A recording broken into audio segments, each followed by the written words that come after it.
السلام عليكم ورحمة الله وبركاته. الحمد لله وحده والصلاة والسلام على من لا نبي بعده. அன்புக்குரியவர்களே, கண்ணியமானவர்களே, ரமலான் மாதத்தை நாம் அனைவரும் அடைந்து இரண்டாவது பத்தும் எம்மை விட்டும் கடக்க இருக்கின்றது. ஓரிரு நாட்களிலே இரண்டாவது பத்தையும் நாம் வழி அனுப்ப தயாராக இருக்கின்றோம்.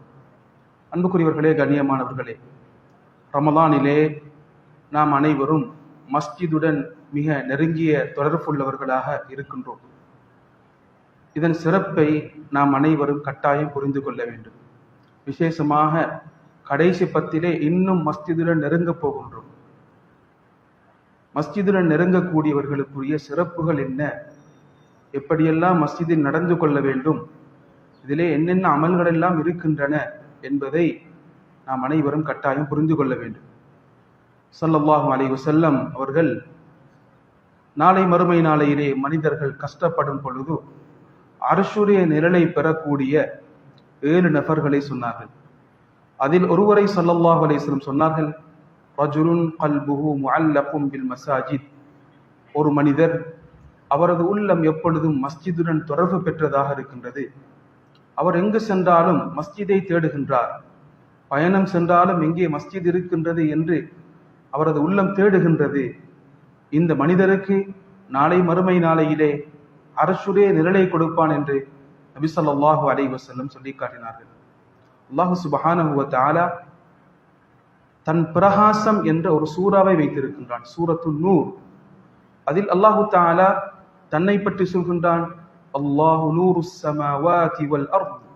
அல்லாஹ் வானம் பூமியுடைய பிரகாசமாக நூறாக இருக்கின்றான் என்று தன் ஒளியை பற்றி, வெளிச்சத்தை பற்றி பேசிவிட்டு அடுத்த ஆயத்தில் சொல்கின்றான், ஃபீ புயூத்தின் அதினல்லாஹ் அன் துர்ஃபா வ யுذ்கர ஃபீஹா இஸ்முஹு. அல்லாஹ் சுப்ஹானஹு வ தஆலா மஸ்ஜிதுகளிலே அவன் பெயர் உயர்த்தப்படுவதையும் சொல்லப்படுவதையும் திக்ர் செய்யப்படுவதையும் அல்லாஹ் அதற்குரிய அனுமதியை கொடுத்து விட்டான், விரும்புகின்றான். இந்த மஸ்ஜிதில் சில மனிதர்கள் தஸ்பீஹ் காலையிலும் மாலையிலும் செய்வார்கள். யுஸப்பிஹு லஹு ஃபீஹா பில் குதுவி வல் ஆஸால். காலையிலும் மாலையிலும் சில மனிதர்கள் இந்த மஸ்ஜிதில் இருந்து கொண்டு தஸ்பீஹ் செய்வார்கள். அல்லாஹ் இவர்களை பற்றி சொல்கின்றான், ரிஜால் லா துல்ஹீஹிம் திஜாரத்துன் வலா பை'. இவர்கள் தான் உண்மையான மனிதர்கள். ரிஜால் ரிஜால் என்று 3 இடங்களிலே அல்லாஹ் சொல்கின்றான். அதில் அல்லாஹு தஆலா உண்மையான மனிதர்கள் என்று சொல்லக்கூடிய இடம் மஸ்ஜிதிலே அமல் செய்யக்கூடியவர்கள், மஸ்ஜிதிலே இருந்து தனது நேரத்தை செலவழிக்கக்கூடியவர்கள். இவர்கள் யார்? கொடுக்கல் வாங்கலோ வியாபாரமோ தொழுகையை நிலைநாட்டுவதை விட்டும் ஜகாத்தை கொடுப்பதை விட்டும் தடுக்க மாட்டாது. அவர்கள் எப்பொழுதும் மறுமையை பயப்படக்கூடியவர்களாக இருப்பார்கள். தொடர்பு என்ன கண்ணியமானவர்களே? அல்லாஹ் பிரகாசத்தை பற்றி பேசிவிட்டு மஸ்ஜிதை பற்றியும் மஸ்ஜிதில் திக்ர் செய்யக்கூடிய மனிதர்களை பற்றியும் பேசுகின்றான். அல்லாஹ் சுப்ஹானஹு வ தஆலா தன் பிரகாசத்தை யார் மஸ்ஜிதிலே நேரத்தை செலவழிக்கின்றார்களோ, மஸ்ஜிதுக்காக வேண்டி காலத்தை கொடுக்கின்றார்களோ, அவர்களுக்கு அல்லாஹ் தன் பிரகாசத்தை கொடுப்பதாக அல்லாஹு தஆலா சொல்லி காட்டியிருக்கின்றார். அன்புக்குரியவர்களே, கண்ணியமானவர்களே, நபி ஸல்லல்லாஹு அலைஹி வஸல்லம் தன் வாழ்க்கையை மஸ்ஜிதுடன் தொடர்புபடுத்தி இருக்கின்றார்கள். ஸல்லல்லாஹு அலைஹி வஸல்லம் அவர்கள் மஸ்ஜிதுக்கு பக்கத்திலே தனது வீடுகளை அமைத்திருந்தார்கள். ஸல்லல்லாஹு அலைஹி வஸல்லம் ஃபஜ்ரை தொழுது விட்டால் தொழுத இடத்தில் சூரியன் உதிக்கும் வரைக்கும் இருந்து அல்லாஹ்வை திக்ர் செய்து கொண்டு குர்ஆனை ஓதக்கூடியவர்களாக இருந்திருக்கின்றார்கள். நபி ஸல்லல்லாஹு அலைஹி வஸல்லம் பயணத்திலிருந்து திரும்பி வந்து விட்டால் அல்லது ஒரு யுத்தத்திலிருந்து திரும்பி வந்து விட்டால் வீட்டுக்கு செல்வதற்கு முன்னால் ஸல்லல்லாஹு அலைஹி வஸல்லம் அவர்கள் மஸ்ஜிதுக்கு வருவார்கள். 2 ரக்அத் தொழுது விட்டு தான் வீட்டுக்கு செல்லக்கூடியவர்களாக இருந்தார்கள். அன்புக்குரியவர்களே, கண்ணியமானவர்களே, நபி ஸல்லல்லாஹு அலைஹி வஸல்லம் தனது மௌத்துடைய சந்தர்ப்பத்தில் கூட, கடைசி சந்தர்ப்பத்தில் கூட மஸ்ஜிதை பற்றி, மஸ்ஜிதில் தொழுகைக்காக வேண்டி வந்திருக்கக்கூடிய மக்களை பற்றி தான் ஸல்லல்லாஹு அலைஹி வஸல்லம் அவர்கள் கேட்டார்கள் என்று ஹதீஸ்களிலே பதிவாகி இருக்கின்றது. அன்புக்குரியவர்களே, கண்ணியமானவர்களே, யார் தொழுகைக்காக வேண்டி வருகின்றார்களோ, பேணுதலாக மஸ்ஜிதிலே கலந்து கொள்கின்றார்களோ, அவர்கள் மிகச் சிறந்தவர்கள். அவர்கள் செய்யக்கூடிய அமல்கள் மிகச் சிறந்தது என்று ஸல்லல்லாஹு அலைஹி வஸல்லம் சொன்னார்கள். அமல்களில் அல்லாஹ்வுக்கு மிக விருப்பமானது என்று ஸல்லல்லாஹு அலைஹி வஸல்லம் அவர்களிடத்தில் கேட்கப்பட்டது. ஸல்லல்லாஹு அலைஹி வஸல்லம் சொன்னார்கள், அஸ்ஸலாத்து அலா வக்திஹா. உரிய நேரத்திலே தொழுவது என்று ஸல்லல்லாஹு அலைஹி வஸல்லம் ஹதீஸிலே சொல்லி காட்டினார்கள். அன்புக்குரியவர்களே, கண்ணியமானவர்களே, விசேஷமாக ஜமாஅத்திலே தொழுவது தனித்து தொழுவதை விட 26 மடங்கு மிகச் சிறந்தது என்று ஸல்லல்லாஹு அலைஹி வஸல்லம் அவர்கள் ஹதீஸிலே சொல்லி காட்டினார்கள். யார் மஸ்ஜிதுக்கு வுது செய்து கொண்டு, அழகான முறையிலே வுது செய்து கொண்டு தொழுகைக்காக வேண்டி மஸ்ஜிதுக்கு வருகின்றார், அவரது நோக்கம் தொழுவது மாத்திரம்தான் இருக்கின்றது என்றால், அவர் எடுத்து வைக்கக்கூடிய ஒவ்வொரு எட்டுகளுக்கும் அல்லாஹ் சுப்ஹானஹு வ தஆலா அந்தஸ்தை உயர்த்துகின்றான், பாவங்களை மன்னிக்கின்றான் என்று ஸல்லல்லாஹு அலைஹி வஸல்லம் ஹதீஸிலே சொல்லி காட்டியிருக்கின்றார்கள். அன்புக்குரியவர்களே, கண்ணியமானவர்களே, மஸ்ஜிதிலே நீண்ட நேரம் நாம் உட்காருவது என்பது வலியுறுத்தப்பட்ட ஒரு முக்கியமான விடயமாக இருக்கின்றது. ஸல்லல்லாஹு அலைஹி வஸல்லம் சொன்னார்கள், யார் மஸ்ஜிதிலே தொழுகைக்காக வேண்டியும் அல்லாஹ்வை திக்ர் செய்வதற்காக வேண்டியும் நேரத்தை ஒதுக்குகின்றாரோ, அல்லாஹ் சுப்ஹானஹு வ தஆலா அவரை பார்த்து சந்தோஷப்படுகின்றான். எப்படி சந்தோஷப்படுகின்றான் என்றால், நீண்ட நாட்களாக ஒருவர் காணாமல் போயிருக்கின்றார், பயணம் செய்திருக்கின்றார்.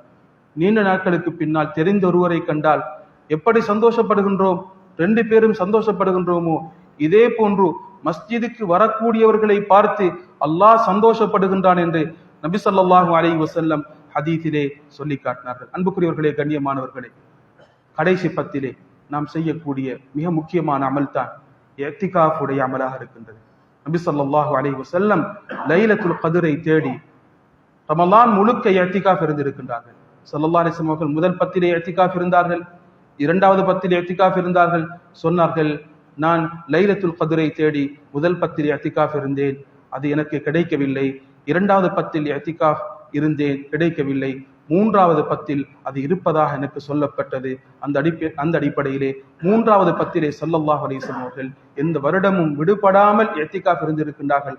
ஒரு வருடம் அவர்களுக்கு விடுபட்டது, அதை கதா செய்து ஸல்லல்லாஹு அலைஹி வஸல்லம் அவர்கள் இன்னும் ஒரு மாதத்திலே இருந்ததாக ஹதீஸ்களிலே பதிவாகி இருக்கின்றது. அன்புக்குரியவர்களே, கண்ணியமானவர்களே, ஏன் இஅ்திகாஃப் இருக்க வேண்டும், எதற்காக வேண்டி இந்த இஅ்திகாஃப் என்ற அமல் கொடுக்கப்பட்டிருக்கின்றது என்பதை உலமாக்கள் மிக தெளிவாக எழுதியிருக்கின்றார்கள். முதலாவது, மன தூய்மையை உண்டாக்க வேண்டும் என்பது இஅ்திகாஃபுடைய பிரதானமான நோக்கமாக இருக்கின்றது.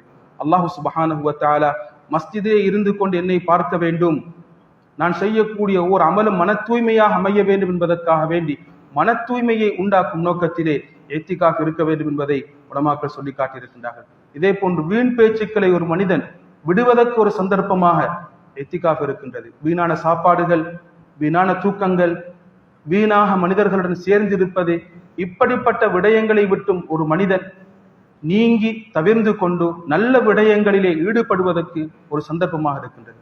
விசேஷமாக ஸல்லல்லாஹு அலைஹி வஸல்லம் அவர்கள் ஒரு மனிதன் நல்ல பண்புகளை கொண்டு வருவதற்கு சொன்ன ஒரு ஹதீஸ் தான், இன் ஹுஸ்னி இஸ்லாமில் மர்இ தர்குஹு மா லா யானி. ஒரு மனிதன் அழகான முஸ்லிமாக மாற வேண்டும் என்றால் தேவையற்ற காரியங்களை விட வேண்டும், தேவையற்ற பேச்சுக்களை விட வேண்டும், தேவையற்ற பயணங்களை விட வேண்டும், தேவையற்ற உறவுகளை விட வேண்டும். அன்புக்குரியவர்களே, கண்ணியமானவர்களே, எனவே இவைகளை விட்டுவிட்டு ஒரு மனிதன் மஸ்ஜிதிலே இருக்கும் பொழுது தன்னிடத்தில் மாற்றத்தை உண்டாக்கலாம். அன்புக்குரியவர்களே, கண்ணியமானவர்களே, 3 விடயங்களை மாற்றிக்கொள்வதன் மூலமாக ஒரு மனிதன் தன் வாழ்க்கையை மாற்றிக்கொள்ள முடியும். முதலாவது, பேச்சில் ஏற்படுத்த வேண்டிய மாற்றம். 2வது, யாருடன் பழகுகின்றாரோ அந்த பழகக்கூடிய நபர்களுடன் ஏற்படுத்தக்கூடிய மாற்றம். 3வது, இடத்தில் ஏற்படுத்தக்கூடிய மாற்றம். இந்த 3 மாற்றத்தின் மூலமாக ஒரு மனிதன் தன் வாழ்க்கையை மாற்றலாம். அவர் பேசக்கூடிய வீணான அல்லாஹ் தடுத்த பேச்சுக்களை விட்டுவிட்டு புறம் பேசுதல், பொய் பேசுதல், கோல் சொல்தல், இப்படியான மோசமான பேச்சுக்களை விட்டுவிட்டு குத்துவார்த்தை சொல்தல், அன்புக்குரியவர்களே, கண்ணியமானவர்களே, இப்படியான மோசமான பேச்சுக்களை விட்டுவிட்டு ஒரு மனிதன் நல்ல பேச்சுக்களை தெரிவு செய்து பேசுவதன் மூலமாக அந்த மனிதன் நல்ல ஒரு மனிதனாக மாற முடியும். 2வது, யாருடன் பழகுகின்றாரோ அப்படிப்பட்ட மோசமான உறவுகளை விட்டுவிட்டு, மோசமான ஃப்ரெண்ட்ஷிப்பை விட்டுவிட்டு நல்ல உறவுகளை ஒரு மனிதன் தெரிவு செய்யும் பொழுது, அதை தன் வாழ்க்கையிலே எடுத்துக்கொள்ளும் பொழுது, அப்படிப்பட்ட உறவுகளை தன் வாழ்க்கையிலே ஒரு மனிதன் தெரிவு செய்யும் பொழுது, அன்புக்குரியவர்களே, கண்ணியமானவர்களே, அவன் சிறந்த ஒரு மனிதனாக மாற முடியும். 99 கொலை செய்தவனுடைய அந்த சம்பவம் மிக தெளிவாக சொல்கின்றது. அந்த ஆலிம் சொன்னார், நீ திருந்த வேண்டும் என்றால் இந்த ஊரை விட்டு செல், காரணம் இங்கே மோசமான நண்பர்கள் இருக்கின்றார்கள், அவர்களை வைத்துவிட்டு உன்னால் திருந்த முடியாது என்று சொன்னார். 3வது, கண்ணியமானவர்களை, இடத்தில் ஏற்படுத்தக்கூடிய மாற்றம். நாம் அனைவரும் தொழிலுடன், குடும்பத்துடன், வியாபாரத்துடன், இப்படியான ஒரு நோக்கத்துடன் வாழ்க்கை முழுக்க கழித்து கொண்டிருக்கின்றோம். இதை அனைத்தையும் விட்டுவிட்டு நாம் மஸ்ஜிதுக்கென்றே ஒதுங்கும் பொழுது, அன்புக்குரியவர்களே, கண்ணியமானவர்களே, எம்மிடத்தில் பாரிய ஒரு மாற்றத்தை நாம் உண்டாக்க முடியும். அன்புக்குரியவர்களே, கண்ணியமானவர்களே, இஅ்திகாஃபுடைய பிரதானமான நோக்கம் நாம் அதிகமாக இபாதத் செய்ய வேண்டும். விசேஷமாக இரவு வணக்கம் இருக்கின்றது. ஸல்லல்லாஹு அலைஹி வஸல்லம் சொன்னார்கள், மன் காம லைலத்துல் கத்ரி ஈமானன் வஹ்திஸாபன் குஃபிர லஹு மா தகத்தம மின் தம்பி. யார் லைலத்துல் கத்ருடைய இரவிலே, இன்னும் ஸல்லல்லாஹு அலைஹி வஸல்லம் சொன்னார்கள், யார் ரமலானுடைய இரவுகளிலே ஈமானுடன் நம்பிக்கையுடன் நன்மையை எதிர்பார்த்து நின்று வணங்குகின்றார்களோ அவர்களுக்கு முந்திய பாவங்கள் மன்னிக்கப்படும் என்று ஸல்லல்லாஹு அலைஹி வஸல்லம் சொல்லி காட்டியிருக்கின்றார்கள். இதே போன்று குர்ஆன் ஓதுவதற்கு நல்ல ஒரு சந்தர்ப்பமாக இத்திகாஃப் இருக்கின்றது.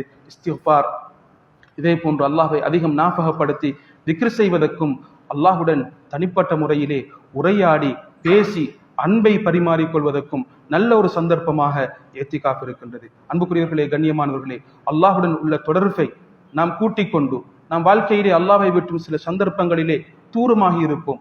அந்த தூரத்தை நீக்கி நாம் அல்லாஹ்விடத்தில் உள்ள உறவை பலப்படுத்தக்கூடிய ஒரு சந்தர்ப்பத்தை நாம் இந்த இத்திகாஃபின் மூலம் ஏற்படுத்த முடியும். அன்புக்குரியவர்களே, கண்ணியமானவர்களே, உலகத்திலே அல்லாஹ் தந்த மிகச் சிறந்த பாக்கியம் சிந்தனை என்ற பாக்கியம். அல்லாஹ் மிருகங்களை விட்டும் மனிதர்களாகிய எம்மை இந்த சிந்தனையை கொண்டு பகுத்தறிவை கொண்டு அல்லாஹு தஆலா வித்தியாசப்படுத்தி இருக்கின்றார். அன்புக்குரியவர்களே, கண்ணியமானவர்களே, வீணான விடயங்களை நாம் சிந்தித்திருப்போம்.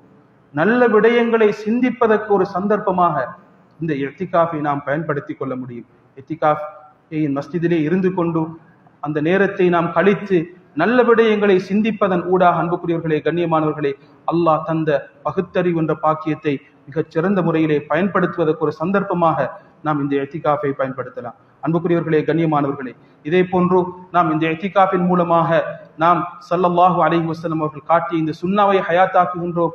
மனிதர்களில் அதிகமானவர்கள் விட்டுவிட்ட இந்த சுன்னாவை ஹயாத்தாக்கி வாழ்க்கையிலே பாவங்களை விட்டுவிடுவதற்கு ஒரு சந்தர்ப்பமாக இந்த இத்திகாஃப் அமைகின்றது. அன்புக்குரியவர்களே, கண்ணியமானவர்களே, சில சூழல்கள் பாவத்தை தூண்டிக்கொண்டே இருக்கும், சில பேச்சுக்கள் பாவத்தை தூண்டிக்கொண்டே இருக்கும், சில சப்தங்கள் பாவத்தை தூண்டிக்கொண்டே இருக்கும். மஸ்ஜிதிலே இருக்கக்கூடிய எந்த இடத்திலும் பாவத்தை தூண்டக்கூடிய சப்தங்களோ சூழல்களோ எதுவுமே கிடையாது. இங்கே இருப்பது நல்ல அமல்களை தூண்டக்கூடிய அதானும் இமாமத்தும் குர்ஆனும் திக்ரும் தான் இங்கே இருக்கின்றது. எனவே ஒரு மனிதன் பாவத்தை விட்டும் நீங்கி பாவத்தை தன் வாழ்க்கையிலே கலட்டி வீசி நல்ல காரியத்தை செய்வதற்குரிய சந்தர்ப்பத்தை இந்த இத்திகாஃபின் மூலம் பயன்படுத்துகின்றான். மிகச் சிறந்த ஒரு பண்பை ஒரு மனிதன் இத்திகாஃபின் மூலம் அடைய முடியும். அதுதான் சபர் என்பது. இத்திகாஃப் இருப்பதற்கு சபர் வேண்டும். கண்ணியமானவர்களே, சபர் இல்லாவிட்டால் இத்திகாஃப் இருக்க முடியாது. ஃபஜ்ருக்கு பின்னால் சில சகோதரர்கள் மாஷா அல்லாஹ் சூரியன் உதிக்கும் வரைக்கும் திக்ர் செய்துவிட்டு 2 ரக்காத் தொழுது விட்டு செல்வார்கள். அதற்கும் பொறுமை வேண்டும். பொறுமை இல்லை என்றால் அதை தொடர்ச்சியாக செய்ய முடியாது. அன்புக்குரியவர்களே, கண்ணியமானவர்களே, இதே போன்று இத்திகாஃப் இருப்பதற்கும் பொறுமை வேண்டும். அந்த பொறுமை இல்லாமல் செய்ய முடியாது. அந்த பொறுமையை இத்திகாஃப் தருகின்றது. நல்ல காரியத்தை செய்வதற்குரிய பொறுமை, பாவத்தை விட்டும் எம்மை தடுத்துக் கொள்வதற்குரிய பொறுமை, வாழ்க்கையிலே அல்லாஹ் ஏற்படுத்திய ஏற்பாடுகளை பொருந்தி கொள்ளக்கூடிய அந்த பொறுமையை இந்த இத்திகாஃப் எமக்கு தரக்கூடியதாக இருக்கின்றது. அன்புக்குரியவர்களே, கண்ணியமானவர்களே, இத்திகாஃப் நாம் முழுமையாக கடைசி 10 இருப்பது மிகச் சிறந்ததாக இருக்கின்றது. வெள்ளிக்கிழமை பின்னேரம், கண்ணியமானவர்களே, நாளை மறுநாள் பின்னேரம் மக்ரிபிலிருந்து நாம் பிறையை காணும் வரைக்கும் அல்லது ரமலானை 30 பூர்த்தியாக்கும் வரைக்கும் இருப்பது மிகச் சிறந்ததாக இருக்கின்றது. அல்லது நாம் எத்தனை மணித்தியாங்கள் ஒதுக்க முடியுமோ அத்தனை மணித்தியாலங்கள் ஒதுக்கி இத்திகாஃப் இருப்பதன் மூலமாகவும் இத்திகாஃபுடைய நன்மை எமக்கு கிடைக்கும். அன்புக்குரியவர்களே, கண்ணியமானவர்களே, குறைந்தது நாம் மஸ்ஜிதுக்காக வேண்டி தொழுகைகளுக்காக வேண்டி வருகின்றோம். அந்த சந்தர்ப்பத்தில் கூட இத்திகாஃபுடைய நியத்தை நாம் வைத்துக் கொண்டால் இத்திகாஃபுடைய நன்மை நமக்கு கிடைக்கக்கூடியதாக இருக்கின்றது. இத்திகாஃப் சுன்னத்தான ஒரு காரியம். ஆனால் ஒருவர் தனக்கு கட்டாயமாக்கி கொண்டால் அது கட்டாயமானதாக ஆகிவிடும். நான் இந்த வருடம் கட்டாயம் இத்திகாஃப் இருப்பேன் என்று ஒருவர் நேர்ச்சை வைத்து விட்டால் அந்த இத்திகாஃப் அவருக்கு கட்டாய கடமையாக இருக்கின்றது. அன்புக்குரியவர்களே, கண்ணியமானவர்களே, இத்திகாஃப் இருப்பதற்கு உலமாக்கள் நிபந்தனைகளை சொல்லி இருக்கின்றார்கள். முஸ்லிமாக இருக்க வேண்டும், சுயாதீனமாக சிந்திக்கக்கூடியவராக இருக்க வேண்டும், பருவ வயதை அடைந்தவராக இருக்க வேண்டும், பெரும் தொடக்கை விட்டும் குளிப்பு கடமையானவராக இருக்கக்கூடாது. குளிப்பு கடமையாகினால் மஸ்ஜிதில் இருக்க முடியாது. அவர் மஸ்ஜிதை விட்டும் வெளியாகி அல்லது குளித்து விட்டு மீண்டும் மஸ்ஜிதில் வந்து இருக்க வேண்டும். இதே போன்று மஸ்ஜிதிலே இத்திகாஃப் இருக்க வேண்டும். மஸ்ஜிதில் இத்திகாஃப் இருக்க வேண்டும். அன்புக்குரியவர்களே, கண்ணியமானவர்களே, மிகச் சிறந்தது 3 சிறந்த மஸ்ஜிதுகள் இருக்கின்றன. முதலாவது மஸ்ஜிதுல் ஹராம் மக்காவில் இருப்பது, மஸ்ஜிதுல் நபவி, அல்லது இன்று எந்த இடத்திலே சிறார்கள் கொல்லப்படுகின்றார்களோ, கண்ணியமானவர்களே, பச்சிளம் குழந்தைகள் கொல்லப்படுகின்றார்களோ, ரமலான் என்று பார்க்கப்படாமல் அவர்களது உயிர்கள் பறிபோகின்றதோ, சஹருடைய நேரத்திலே உணவில்லாமல் தவித்துக் கொண்டிருக்கின்றார்களோ, தாகத்துடன் கஷ்டத்துடன் இருந்து கொண்டிருக்கின்றார்களோ, எந்த கூட்டம் கரண் கூட இல்லாமல் கஷ்டப்படுகின்றார்களோ அந்த மக்கள் இருக்கக்கூடிய இடம். அன்புக்குரியவர்களே, கண்ணியமானவர்களே, ஏத்திகாஃபின் பொழுது நாம் அதிகம் குர்ஆனை ஓத வேண்டும், அதிகம் அல்லாஹ்வை திக்ர் செய்ய வேண்டும், எப்பொழுதும் நாம் அதிகமாக அல்லாஹ்வை திருப்திப்படுத்தக்கூடிய அமல்களிலே ஈடுபட வேண்டும் என்பதை இந்த ஏத்திகாஃப் என்பது முக்கியமாக சொல்லிக்காட்டி இருக்கின்றது. அல்லாஹ் சுப்ஹானஹு வ தஆலா இந்த நாட்களிலே ஏத்திகாஃப் இருந்து அதிக நன்மைகளை அடையக்கூடிய கூட்டத்திலே எம் அனைவரையும் ஆக்கியருள்வானாக. வாஹிர் தஅவானா அல்ஹம்துலில்லாஹி ரப்பில் ஆலமீன். அஸ்ஸலாமு அலைக்கும் வரஹ்மத்துல்லாஹி